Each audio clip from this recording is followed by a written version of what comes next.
2027 in focus.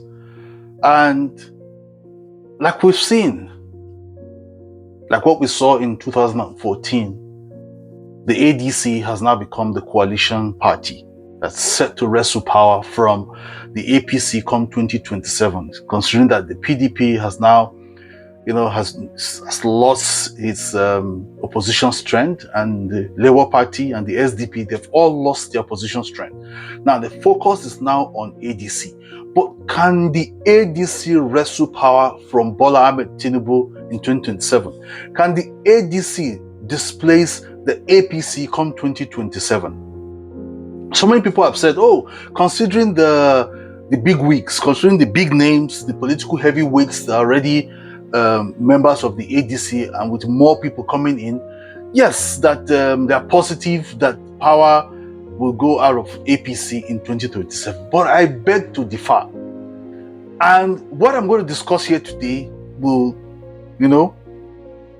I'll look at the success and the failures, of the ADC, and why I think the ADC might fail.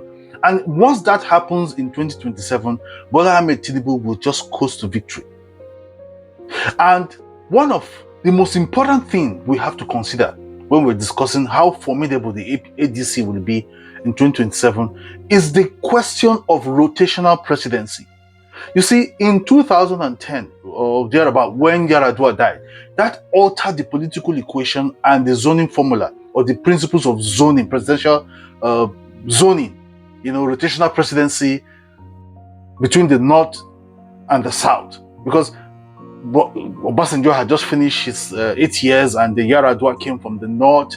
So, in the midst of that, he died. Nobody envisaged he would die. He died. And Jonathan, who was not meant to contest that election, contested the election in 2011, despite the stiff opposition from the North.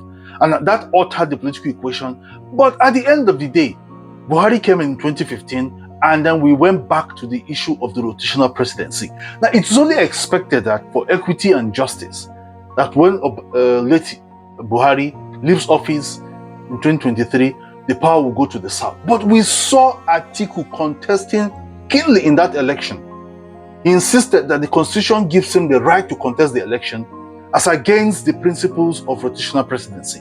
Now, that single action led to the disintegration of PDP that we see today, and the split vote between Bola Tinubu, Atiku, and Peter Obi, and then Bola Tinubu won the elections.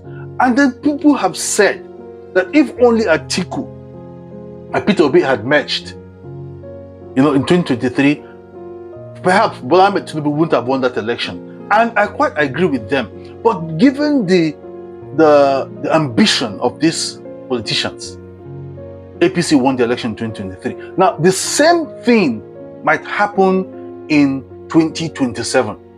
You see, power is still given the rotational presidency. Power is still, supposed to still remain in the South, with Bola Tinubu flying, during the time, or the time allocated to the South.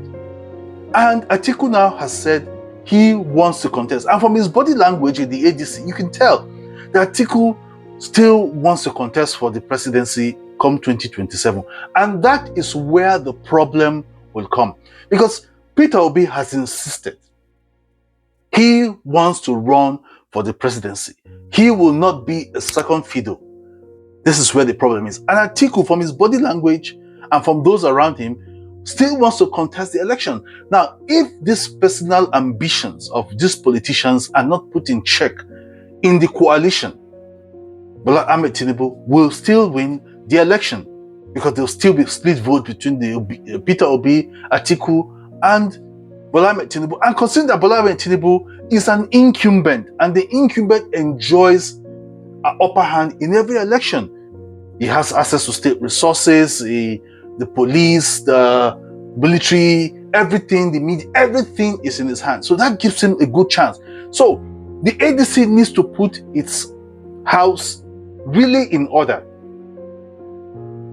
And considering what we are seeing, maybe Atiku needs to be the one to sacrifice his ambition, because one, Soon he will be 80 something. By the time if he eventually wins, he'll be around 83 or thereabout. So, age is not on his side.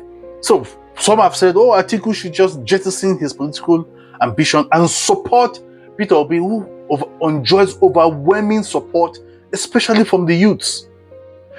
Because until that happens, the ADC would experience the same crisis that has destroyed the PDP today. So let's see what happens, because it's still too early to make any judgment regarding that election. Because in politics, even an hour before the election or any time, will make a very big, huge difference. So we're hoping that the ADC will learn from the mistake of the PDP in 2023 if they really want to dislodge the APC. Because a lot of Nigerians are expressing dissatisfaction about the government and the administration of the APC, especially since the late Buhari took office in 2015. Things have just degenerated. And they've said Nigeria needs to be rescued, because whether you like it or not, Nigeria is in the dire straits.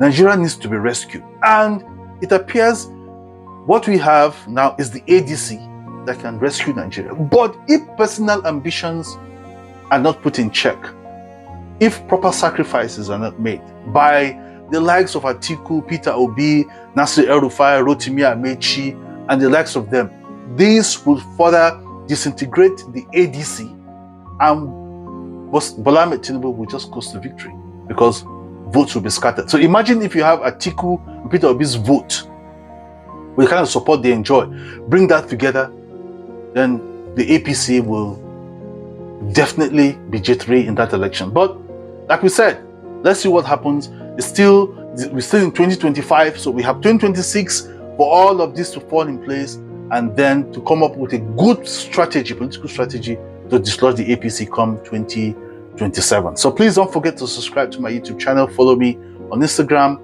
Facebook, and TikTok, and then we keep tabs of what's happening in Nigeria as long as 2027, road to 2027 is concerned, and then we'll see how it plays out. God bless Nigeria.